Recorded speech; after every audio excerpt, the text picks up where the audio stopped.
বলো তোমাকে দিয়ে জীবনে কিচ্ছু হবে না? তুমি যদি আজকে জীবন যুদ্ধে হেরে যাও তাহলে এই হারটা শুধু তোমার একার না। তুমি যেদিন এই পৃথিবীতে এসেছিলে তোমার বাবা তোমাকে কোলে নিয়ে তোমার চোখের দিকে তাকিয়ে তোমার বাবা স্বপ্ন দেখেছিল। ওই দিন থেকে আজ পর্যন্ত তোমার বাবা তোমাকে নিয়ে হাজারো লক্ষ স্বপ্ন দেখেছে। তুমি যদি আজকে বলো বাবা আমি হেরে গেলাম, আমাকে দিয়ে কিচ্ছু হবে না, তাহলে তোমার বাবার তোমাকে নিয়ে দেখা হাজারো লক্ষ স্বপ্ন মাটির সাথে ধুলোয় মিশিয়ে যাবে। তুমি এটাকে কিভাবে সহ্য করবে? হাউ উইল ইউ বিয়ার ইট? কিভাবে সহ্য করবে বলো? তোমার মা তোমার জন্ম থেকে আজ পর্যন্ত তার মোনাজাতে হাজারো লক্ষ ফোঁটা চোখের পানি ছেড়েছে। আজকে তুমি যদি বলো আমাকে দিয়ে কিচ্ছু হবে না, তাহলে তোমার মায়ের চোখের পানি আজকে মিথ্যা হয়ে যাবে। কেন তুমি হার মানতেছো? তোমার বাবা তোমাকে মানুষ করতে গিয়ে সমাজের কত মানুষের কাছে কত কথা শুনেছে। তুমি কি চাও না let your father be proud to tell everyone this is my son? তোমার বাবা একদিন সমাজে মাথাটা উঁচু করে বলুক এই যে দাঁড়িয়ে রয়েছে সে আমার ছেলে। তুমি কি চাও না এই কথাটা তোমার বাবা বলুক? প্রত্যেকটা মানুষের জীবনে বিপদ থাকবে, বালা মুসিবত থাকবে। The life is not bed of roses.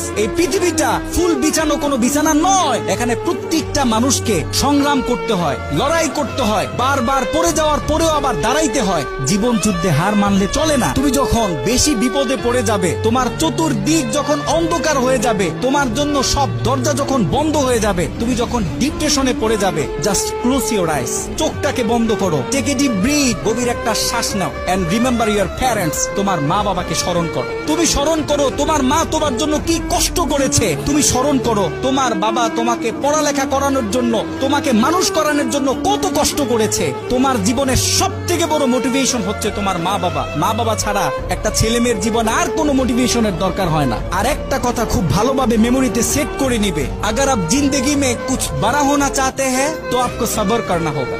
জীবনে যদি বড় কিছু হতে চাও তাহলে তোমাকে বড় ধৈর্যশীল হতে হবে। হার মানলে চলবে না।